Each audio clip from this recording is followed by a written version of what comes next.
We got Jason Segel entering the studio. There he is. Saw the new Muppets movie yesterday, and I told Jason personally how much I liked it. That's what I did. Oh, a little pre-interview. Because I don't want it to look like I'm just saying it for the radio show. I walked down the hall and I said, Jason, saw it yesterday, and I love the Muppets. Hello. That's pretty... Good morning, sir. Pretty sweet movie to be in, though. Yeah. You know it's going to do well. I hope so, man. It's got it. It's going to do very well. It's one of those that the parents can take the kids to, but the parents aren't going to be bold. No, there's definitely some adult humor in there. I want to bring it back to, I think you were on our show like, I'm going to say 3 years ago. Yeah, it must have been for I Love You Man, maybe? Yeah, and and the only reason I bring it up is because we were talking about the Muppets 3 years ago with you. I've been writing this thing for 4 years. Yeah, ever since Forgetting Sarah Marshall, where there was that lavish puppet musical. Wow. I then went on to do the Muppet movie. Ah. Yeah, but it's Did you pitch it and then they said no and you just kept writing, or did you like say I'm not going to pitch it until I'm finished writing it? I pitched it and they said yes, Okay. and then it was just trying to get everyone on board because it's a huge legacy to honor. You know, it's not like characters I'm creating, and so. Well, that's what I'm amazed about. Who did you pitch it to? Disney. To Disney. Yeah. So they own the Muppets. They own the Muppets, and it wasn't the same Muppets that we grew up with. You know, it became this sort of watered down kids franchise, and the Muppets were dangerous when we were young. You know, they always felt like they might bubble over at any minute, and so the first Muppet pilot was called Muppet Sex and Violence. Because he wanted to separate it from the Sesame Street characters, and I wanted to bring it back to those Muppets. Ah, so it's a reboot. I guess it's just. I know people don't like using that word in the industry these days, the reboot. Well, But we're not trying to reinvent anything. We're more trying to harken back to those late 70s, early 80s Muppets. yeah. Yeah, and I like that you acknowledge in the movie that no one cares about the Muppets anymore. I mean, There's a funny angle to take on it. yeah, absolutely. Where a lot of years have gone by, and whatever happened to the Muppets? And That was a big point of contention. That's Really? that's part of the 4 years. There was a lot of ego involved in them saying, like, well, we haven't gone anywhere. We've been doing internet videos and things like that. And I get the point. But I thought it was important, like, there's nothing more exciting than a comeback movie. Mm-hmm. And to come back, you have to have gone away. So I decided to shine a light on that they haven't been at the forefront. which I thought was funny. How'd you finally get them to bend on it? I announced it on television. They hadn't. The movie wasn't greenlit, and I went on Craig Ferguson and I said, and I've just found out that we're making the new Muppet movie, and there was a wild round of applause. And so it was just like a chess move. It was like someone's going to look dumb, either me or you guys. Shit, yeah. Wow. What balls? See, that's a great Hollywood story. Like, I would do that, and then I would have to retract it the next day and go, like, I'm sorry. There won't be a Muppet movie. I've made a terrible mistake, and I was showering with children. There will be one, and I won't be in it. I meant to say exactly. fired. You would be just sued for I would everything I would you be have. sued, exactly. Yeah. What a ballsy move. I had nothing to lose at that point. Of course not. You want to explain the movie just to get the basics out? Sure. It's about some brothers from small town, me and my brother who happens to be a puppet named Walter, and my girlfriend Amy Adams. We decided to come to Los Angeles to meet the Muppets because my brother's a giant Muppet fan.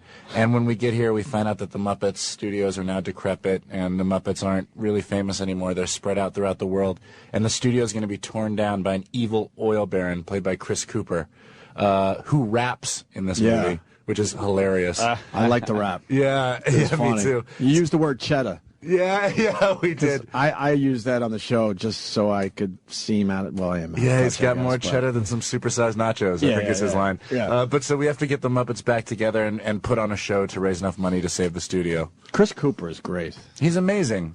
He takes it so seriously, too. Like, you understand why a guy has an Academy Award and I don't. He came in even for the Muppet movie and was like, I've been preparing for this hip-hop number. There's a lot of really talented people out there, a lot of talented young men I've been learning from. He's method. He was on it. A lot of cameos in the movie, too. Yeah, we got everybody. We didn't have to make many outgoing calls. I think for young comedians, Muppets are sort of your gateway into comedy. Mm-hmm. It leads to, like, Monty Python and to Saturday Night Live, so people were turning out in droves to be in the movie. Including Mickey Rooney. Yeah. Oh, is Rooney in it? Whoa. I don't want to give all the cameos away. How was he? Mickey Rooney. How was he to work with?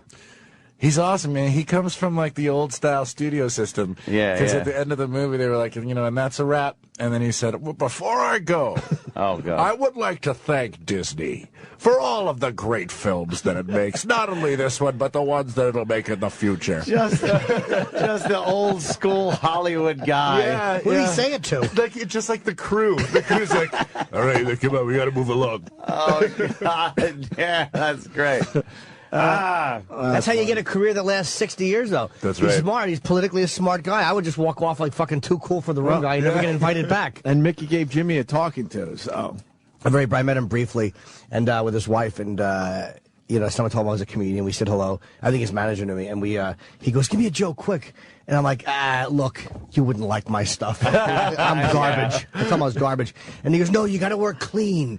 Don't use dirty language." He really scolded me. He said, like yourself. Yeah. What are you talking about? You said that prior too. Not that we're the same, obviously, but no, he was all right. He's just a little old man. He's old school, yeah. Yeah, He he's comes very- from a different era. He's a Bob Hope vibe type guy. Yeah, like that. totally. You know what was great is that he does come from the old, like, let's put on a show kind of era. And that's what the whole movie was about. Like, they were a good fit. Yeah, absolutely. You're putting on a show. Yeah. Was he good at it? Yeah, he has a very brief cameo, but he's good. Yeah, it was very brief. So It's always nice to get a guy like that to come back and do some weird shit you wouldn't expect to see him. Yeah, absolutely. Especially when I'm available. Oh, Jimmy. Who wrote the musical numbers? That was Brett McKenzie from Flight of the Conchords. Damn. Yeah, there's some great songs in there. They were a perfect match because they're very Muppety. You know, they're like two wide-eyed innocents making their way through tough New York. Right. It's kind of like what the Muppets are like, never mean to anybody. And James Bobin, who directed the film, directed Flight of the Conchords, so it was perfect. I also told you down the hall, I liked how you mocked some of the stereotypical things Hollywood does. Yeah, well, I thought that was really smart and clever. Thanks. Yeah, part of the idea is that Hollywood has passed the Muppets by, and we've entered a new, like, more cynical world of comedy. Right. The most popular show on television right now is in the movie is a show called Punch Teacher. Yeah. It's a game show where if kids get questions right, they get to punch their teacher in the face. Yeah. Not too far-fetched. I know. It's a sad state of affairs. How much of a pain in the ass is it working those Muppets? Still the same old way they do it? Or any CGI? No CGI. It's CGI Muppets. Wow. Yeah, we tried to go back to the original form, but yeah, it's a pain. You have to build all the sets like 6 feet high, and there's these poor puppeteers. If I'm doing a scene next to a puppet on a couch, there's a puppeteer under that couch for hours and hours, like in this weird contorted position. It's pretty crazy. Getting no recognition whatsoever. That's the thing, man, is that these guys' job ultimately is to be invisible. Yeah. And in the meantime, they're like, the guy who plays Kermit is the most talented guy ever. The guy who plays Piggy also plays Fozzie Bear and Animal. Like, in any other context, that's like a Peter Sellers-esque Is that Frank performance in Oz? a movie. No, it was. It's now a guy called Eric Jacobson. Okay. But he's playing 3, like, huge parts in the same movie that are totally different, and you don't know his name. And you know what? You forget they're puppets after a while. That's how well they do it, if that makes sense. No, suspension of disbelief kicks in really quickly. You don't feel like someone is just maneuvering a puppet after a while. No, well, these guys are the best, the best of the best. Right. So, yeah, it's pretty amazing. You should see a kid come to set.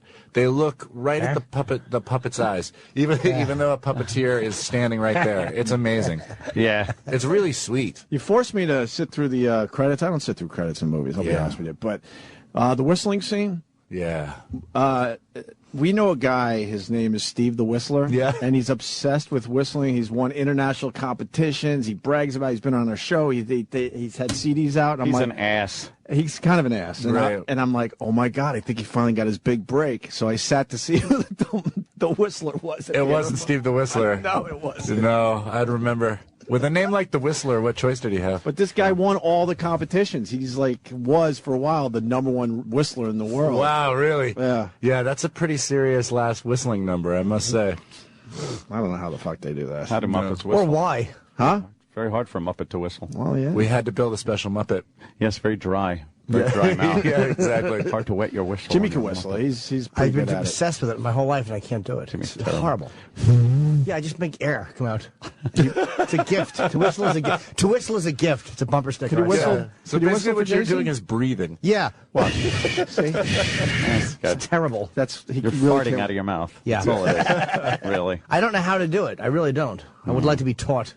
That's how I'd get girls to kiss me. I'd ask them to teach me to whistle, and they'd pucker up. I'd stick my tongue in their mouth and make an angry face. It's romantic. I know. I'm a creep. That's a PG rating. Yeah, it's like a true there's family some film. stuff in there that's, for the adults. Yeah. It's for, well, there's this weird thing where family movies have become synonymous with like children's entertainment. Yep. But this is like truly what the Muppets were like. They're for everybody. It's what The Simpsons has done great, and things like Pixar, like Toy Story 3. That movie, parents are crying harder than kids are by the end of that movie. Hopefully this is like that. Through your tears. Yeah. Yes. Amy Adams, her name is? Yeah. Wow, She's a looker. lovely. Oh my God, yeah, she is. And she's the Meryl Streep of our generation, man. She can do anything. When She's that good? Well, when you think of She was in The Fighter Fighter. versus Enchanted versus yeah. Muppets, I mean, it's insane. That's she can three do completely everything. different roles. Oh, wait, who is she in The Fighter? Oh, yeah. That's the girl. Oh, She's the girlfriend. Right. The girlfriend. She's great. Behind She the got nominated bar? for an Academy Award for that. Yeah. Remember the scene where she's showing off a little booty behind the bar? I do. Yes, she's Jason goes, I do. I do. I saw her recently in a magazine. I'm like, who is that? I didn't realize she was the girl from The Fighter. Yeah, she can do anything. Yeah. She's really hot. And she's buttoned up in this movie, so. She sings and dances. Yeah, she's sweet. We play like total wide-eyed Triple innocence. threat. Yeah, She's a triple threat. that's right. She That's is. what they call that. Did you get to kiss her in the movie?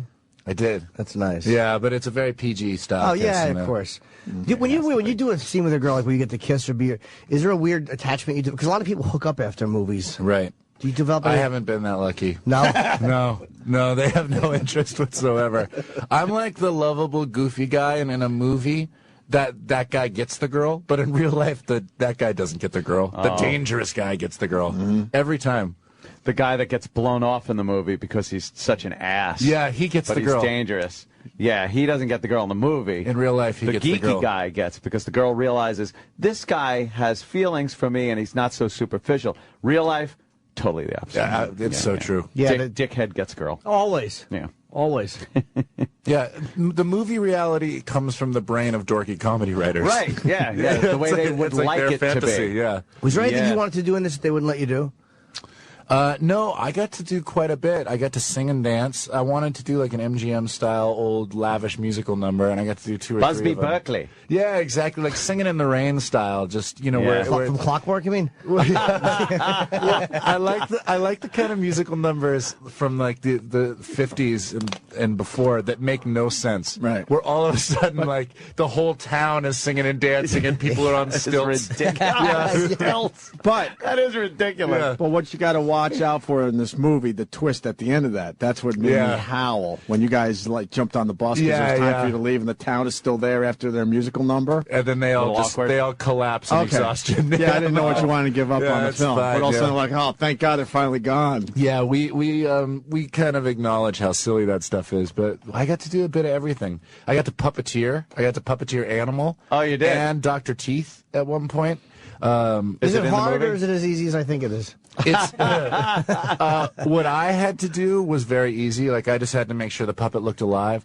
What Steve Whitmire does as Kermit is crazy. That's a sock puppet. That's a sock puppet in essence, and he can make it have any expression that a human can have. Yeah. It's really crazy. Crumbling like, up the mouth a little bit. Yeah, when you can make Kermit look wistful. I mean, it's just like I don't even know how to describe it. And he's been doing it for years. He's the master. He's the guy who's been doing it the whole time? He took over from Jim Henson when Jim Henson died. Okay, yeah. Yeah, Oh, that's yeah. right, Henson, I forgot. Yeah. Maybe we're fast forwarding too quickly here, but maybe more movies or Yeah, I mean, I'm superstitious, so yeah, I you just don't want to see how this one goes. And Yeah, and I kind of think like my goal was to set the platform for the Muppets to do whatever they wanted. I'd love to see the old Muppet Show come back. I mean, that was all. I remember those Saturday nights sitting down and watching the Muppet Show with my parents. That was the coolest. But whatever they want to do, I'm just I fancy myself like a footnote in this legacy. I've been told I look like a sock puppet by Bob Kelly, so I think that if there is a Muppet sequel, I should somehow be considered to be hired as some type of a creepy hybrid. That's just my thing. you're selling yourself now. Of That's course amazing. I am. Yeah. Just so it'll be in his head when he's writing the new one. Like, where do I go with this? Yeah. I see. We got Larry King outside the studio. What? We're in a weird spot here because Larry was supposed to be a little later, but he's got TV today. Yeah. You know Larry? Yeah. Can we jump No. you over there and put Please, Larry here? absolutely. Do you mind? Yeah, do you mind? Larry. Thank you. Larry. We'll keep talking about the movie. Oh, of course. Of course. I'm good. Larry. Larry. Hey, how are you, sir? Just Good to saw see you on, again, Larry. Just saw you on the Don Imus program. Yeah, I went over there. Very good. Yeah, I went over there. You got to lower your standards.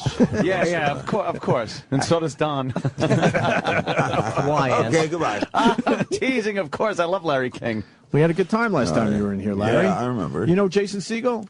Hello, nice You to wrote meet you, the sir. Muppet movie? I did, yeah. Wrote You know, and starred in. You know, I knew Jim Henson Wow. real well. You knew everybody. I knew everybody. Pretty much, but, yeah. the Muppets twice hosted Larry King Live. No way. Kermit hosted it. In fact, you want a quick story? Funny radio's Let her TV rip. story? Okay. I don't know how this came about, but the Muppets were involved at the end. We had a guy that worked at CNN, a producer. He was a very nervous guy, just uptight, good producer, but everything. So we had CNN International set up a call that he would call, and he got a call from the CIA, a real guy at the CIA that we knew. He was a good friend, a guy, Marty West, I think was. He says, listen, I'm with the CIA, and can you come out and see me? And don't tell anyone you're coming. Interesting. He says, okay, I'll go. And he goes, he leaves, he drives up to McLean, Virginia. His name is down on the bottom. There really is this guy. Goes up to the 5th floor, goes in the guy's office. They lock the doors behind him. The door's shut. And he says, we're in a soundproof room. And what I'm saying to you is the first time that this information is leaving this building. Oh, JFK stuff. Oh, boy. No. It ain't what you think. He says, 40 years ago, we captured 2 aliens. And they landed here in their spaceship, and they lived. And over the past 40 years, we've trained them in ways, and we've taught them to speak English. And we want to break this next Monday on Larry King Live. I said, you're kidding. He said, no, we think the Russians have a couple, and we want to get the beat on them. So you have to go back to your studio. Don't say anything to anyone, and you can start promoting it next Monday. We'll deliver the 2 aliens to your studio. The guy goes back. He can't say anything, right? He comes walking, and we all know about it. He's biting his lower lip. He goes and locks his office and bangs on the door. He's got the hottest thing in the history of television. Yes. Of the world. The world, we're going to have 2 aliens who've been taught to speak English. They look a little weird, but don't mind it. And the guys, and the next night, our guests are the Muppets. And we tell hilarious. the Muppets this story, but the guy's going crazy, right? He's going to say. So Kermit opens up, the guy's underneath the floor with Kermit, and they open up the door, and Kermit just says, how the aliens doing? Yeah. Broke the guy's heart. Yeah, he must have Humiliating. felt like an idiot. That's amazing. But they were great to work with. I loved working with them when you had them as guests. Jim Henson first, and then who replaced him? Steve Whitmire became Kermit, yeah, who's a genius as well. Because when you interviewed them, they're sitting down there Yeah. with the hand. So you're looking at Kermit, and you look down, you see him, and he's looking at a monitor. And in 2 minutes, he's Kermit. That's the truth. Yeah. In 2 minutes, the guy ain't there, even though he's there. Right. You see his hand. So who are you looking at? Are you You're looking at the Kermit. You're looking at the puppet. Yeah, You're right looking in at the puppet. eyes. All you got to do is you lower your eye. Right. I You mean, see the guy, but you're yeah. not focused on him. But it was brilliant. Oh, Kermit hosted the show once, and they had me call in. I was out at the Barbara Sinatra Children's Center, and he hung up on me. As well as he He should wore have. those braces. Get him off. Get him off. That's hilarious. See Larry asking Kermit the hard-hitting questions. Yeah. I did. Where you After weren't all, throwing I was softballs at him? tough on Kermit. Yeah. Well, Larry, just so you know, I saw the new Muppets movie, and terrific. Jason did a great job with the whole thank thing. you. He Thanks. really Well, did. see, I'm back to interviewing mode. Go. What's the toughest job of making a movie when you got hands and guys running puppets? I asked that already.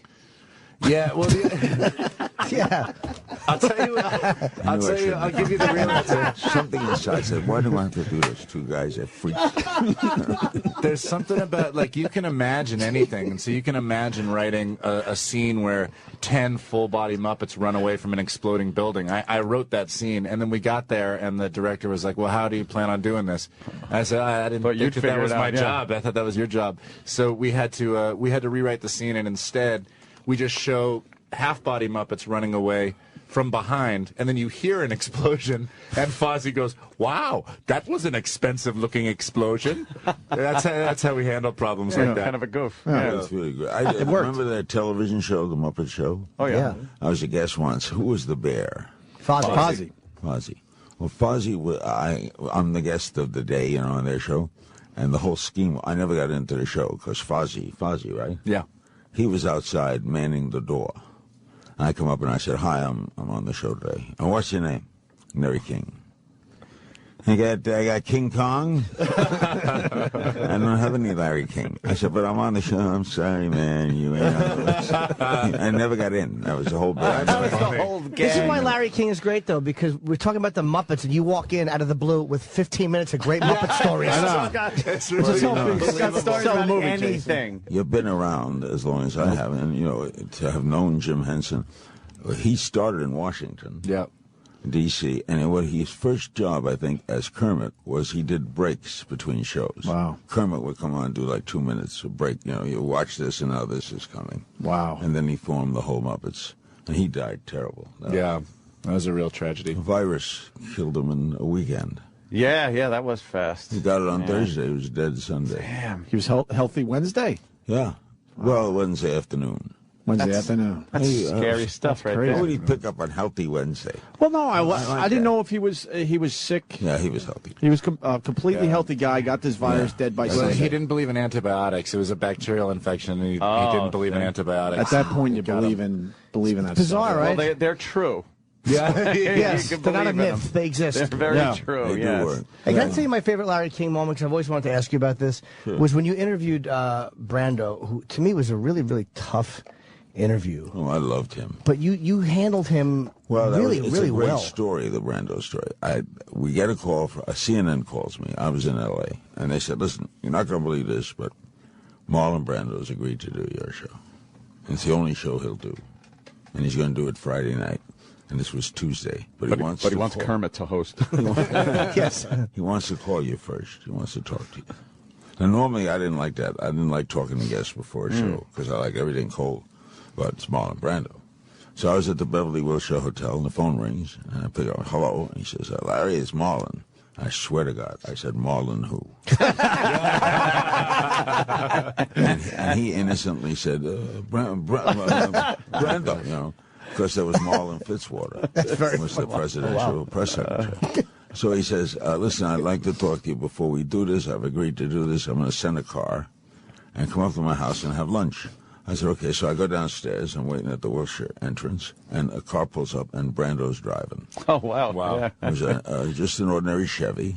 We get in the car, and we start driving around Beverly Hills, just driving, doing songs. Wow. He would do the first line, I would do the second line. Like he says, "Someday, when I'm awfully low," then I would have to do, "And the world was cold." And I'm driving around, saying to myself, I'm driving around singing songs in Beverly Hills. Then he says, "Well, what are we going to talk about?" I said, "Well, we'll talk about acting." Acting's easy. Acting's easy to talk about. Anybody can act. Talk about other things. Talk about architecture. Talk about life. Architecture. Oh, he was very interested in architecture. He was designing foolproof earthquake buildings. Right for his floors. So he said to me, "I'll prove to you anyone can act." And he pulls over to the side of the road, and he looks at me and says, "Your brother died." And I said, "What?" And he says, "Now hold that what." That was a great what. That was a great what. Now, if we could put a camera on top of this car, dolly it into your face, when I say your brother died, you do that what? Supporting actor. Wow. So, I mean, I had a wonderful time with him. We were up at his You were house. singing in the interview, too. I didn't realize where that came from. And then he kissed me. Yeah. Yeah. And that was Everyone that remembers went that. viral around the world. Oh, it's famous. Last night they showed it. I got honored last night at the Friars here. Nice. And it was really congrats. nice. Did Colin Quinn give you a beating? Because I saw Colin yesterday. He was funny. Yeah. Yeah, they were fun. But when they put up the Brando thing, and I keep remembering, so I'm always asking, what was it like to be kissed? And what I say, I do a comedy act. I go around. In fact, let me get this mentioned. Yes. On February 2nd, I will be in Stamford, Connecticut, at the Palace Theater. And on February 4th, I'll be at the Brooklyn Center for Performing Arts. I do 80 minutes, tell stories. Wow. I just tell stories. I like making people laugh. I've been telling stories all my life. I was a class comic. So now that I don't have to work at CNN every night, I just like telling stories.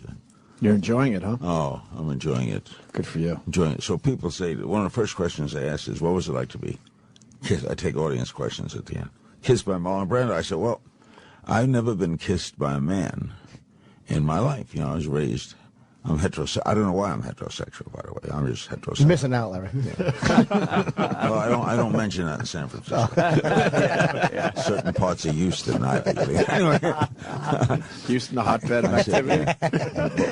But Brando kissed me, and I have to confess, I can't stop thinking about it. The other night I woke up screaming Stella, and I don't know what it is.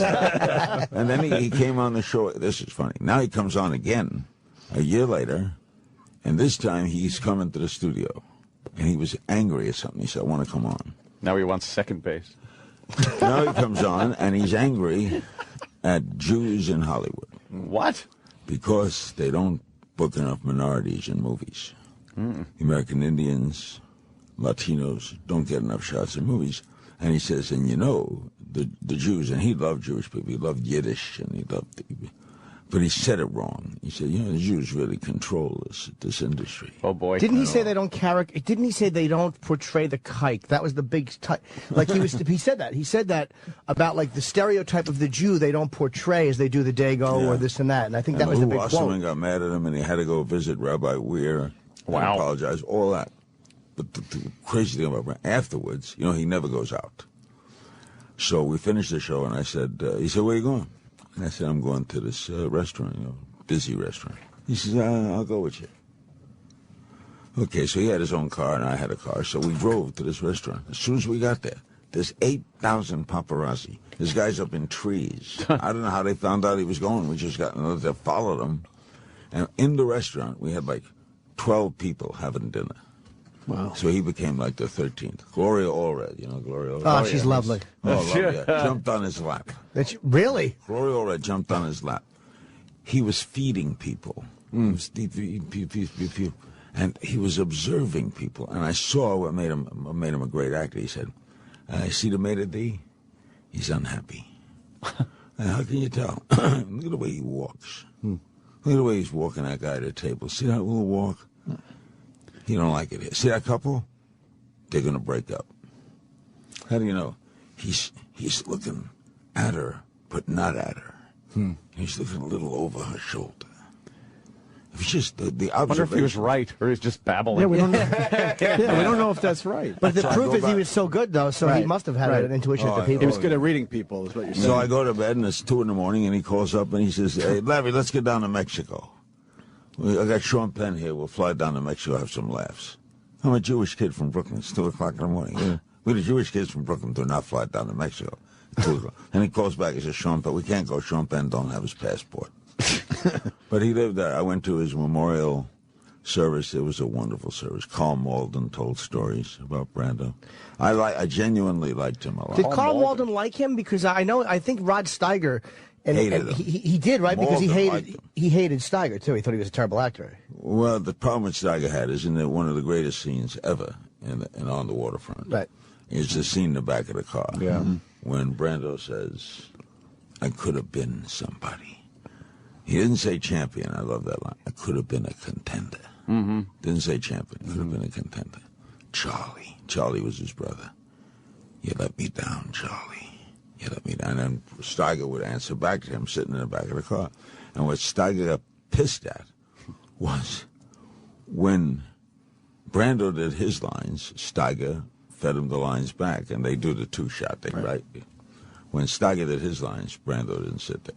Oh, he didn't doze off camera. Someone else threw the lines Well, Jay Moore told the story that he Steiger heard. never forgot that. Was that what Brando, I heard, didn't like Steiger, and he said there's a moment where he goes, oh, Charlie. And they said that Brando said his motivation for that moment was how horrible he thought Steiger's acting was. That was what he motivated him. He thought he was terrible. He liked Carl Malden. Malden didn't like him, loved him. Really? Loved Malden. Tells stories about Streetcar. which made Marlon famous, was Streetcar on Broadway, and Malden, of course, was the best friend. There was a scene once they're sitting at the breakfast table on stage, and Malden put his hands under the leg and did those two fingers in the top of the knee. You ever had that done to you? Yeah. You can't not jump through the ceiling. Huh?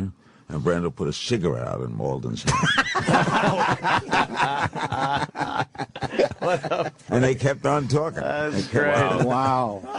And neither one of them broke? Neither broke. Wow. That's good. Marlon had one scene where he walks on stage and it ain't his scene. He just came on stage and the actors are talking, so all he did was say, "Stella, you got a cigarette?" And he took the cigarette and walked off. That's great. Wow. You know, he What was a in set of another balls. room.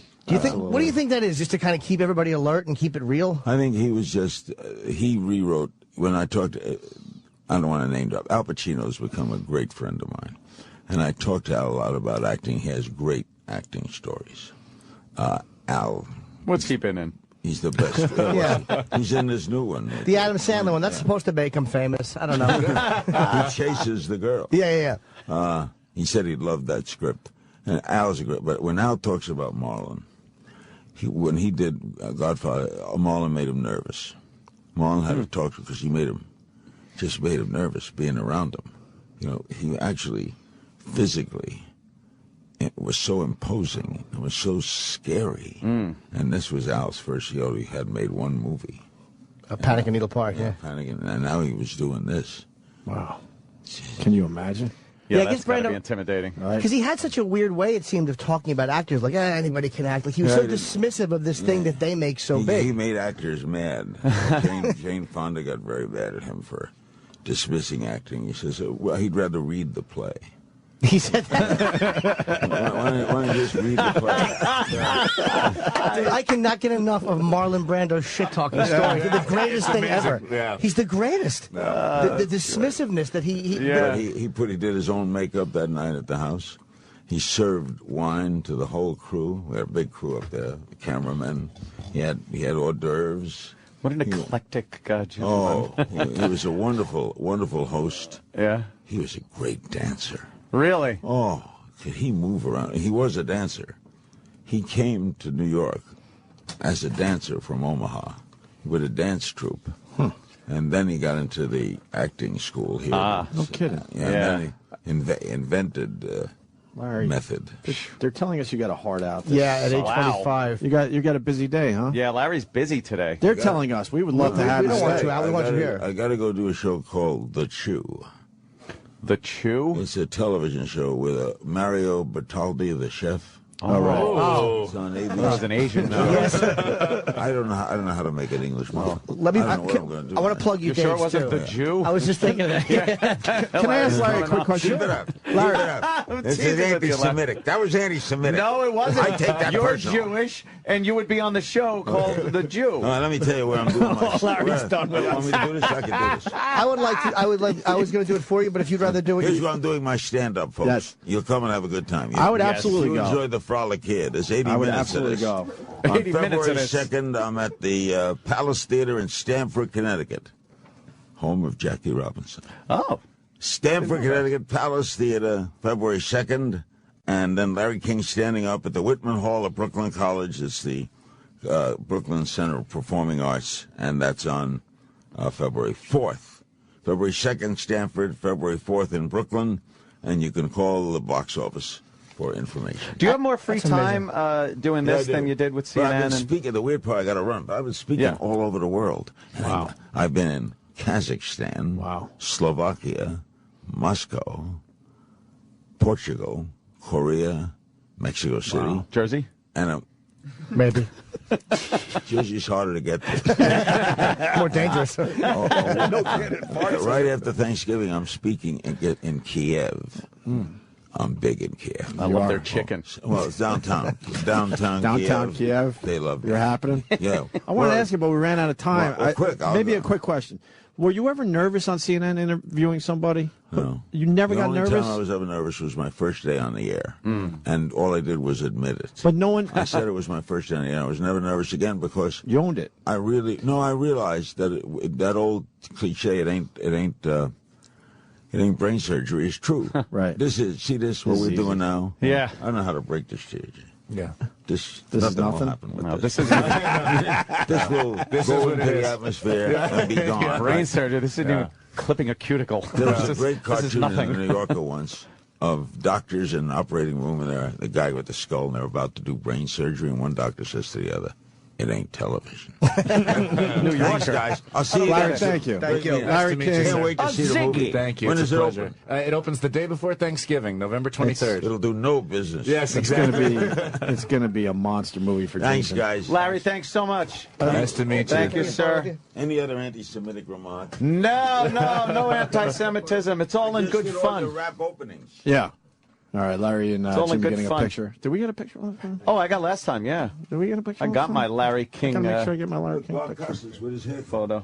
Oh, yeah. You had a good interview last night, Larry. You'd be proud. Yeah. Oh, thank you. All right. Yeah. Take care, Larry. Beat it. Let's get Larry. He was great. I mean, hit the bricks, Larry. what an interesting guy. Like, You don't want Larry on our show anymore? No, I've just Love fucked Larry. with him You a took little a few. bit. Larry can a take- few shots. Larry can take it. Oh my God! I thought he was. I thought he was joking. Larry's a fun old school guy. He does comedy. He tells funny stories. He's a little you know. We got in trouble for risque. the Chew thing with what's his name? Ben Stein. Ben Stein. And I just listened to that the other day, and I'm like, he's going down the same road again. No. They're telling us that Jason has to go You gotta too. go? That's Yeah. totally. Holy shit. Yeah. But did we promote it enough? I hope so. Yeah, Because Larry, Larry Larry King messed it up talking a about the bit. Muppets. That was great. We had sure? a good 15 minutes of Larry King talking Muppets. It was pretty amazing. We like That you. is We want to pretty make cool. sure you're all right. Thanks. No, it goes to show the history of the Muppets. I mean, they've been around for 40 years. There's a reason they've endured for so long. So hopefully they're Yeah. back. Yeah. Next Wednesday, the day before Thanksgiving. Next. Oh man, that's huge. Yeah. I highly That's gonna be a recommend it, great especially for the families there. We all enjoyed it. So And it's a weekend you're with your family, and so it'll be 2 hours. You guys don't have to talk to each other. That's true, You can, yeah. you can just sit there together in silence, which is always nice. oh, really fast. The Toy Story short that I saw yesterday. Yeah, that's small part fry. of it. That's it. That's in front of the movie as well. So we got the Toy Story characters back right in front of it as well. Wow. They got that's a huge. little Toy Story short. Yeah. brand new. like Making the old, everyone happy. old times where you used to show a cartoon before the movie. That's right. You got it. Ah, back in the 30s. All right, Jason. Please don't be a stranger. We like when you're on Yeah, the you show. know thanks, it. man. Yeah. I'll be back soon. Thanks, and guys. congratulations. He just joined Twitter.